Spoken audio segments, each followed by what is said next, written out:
under. Under veut dire sous, sous. Below, below aussi veut dire sous, sous. Alors, quelle est la différence? Si vous avez par exemple une table, si je dis the cup is under the table, le gobelet est sous la table. Je vais utiliser under si le gobelet en question est sous la table et il touche le sol. Mais si le gobelet est sous la table et il ne touche pas le sol, par exemple un oiseau qui vole sous la table, là on va dire below.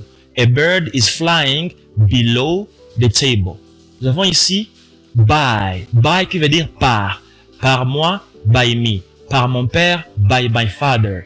Je vais passer par ta maison. I'm gonna pass by your house. Mais by veut dire aussi comme on dit d'ici là. D'ici mardi, je viendrai. By Tuesday, I will come. D'ici demain, tu vas me voir. By tomorrow, you will see me. Nous avons ici from. From, c'est quand on parle d'origine, provenance. De. Je viens du Congo. I come from Congo. Une lettre de ma mère. A letter from my mother.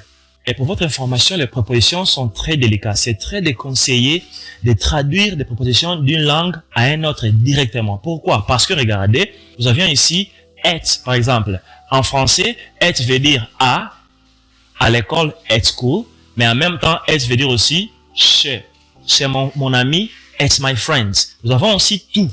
Tout que vous voyez ici, tout veut dire aussi à. I go to the market, je pars au marché. I send you to my house, je t'envoie à ma maison. Alors, s'il faut se poser la question, utilisons être ou bien tout pour dire ah, il y aura des problèmes. Raison pour laquelle il ne faut pas traduire ça de français en anglais, il faut plutôt comprendre ça en anglais. Alors, pour votre information, les prépositions sont des mots courts qu'on utilise pour donner beaucoup plus d'informations, mais pour décrire les positions, les endroits, les locations, ainsi que les moments ou bien les temps.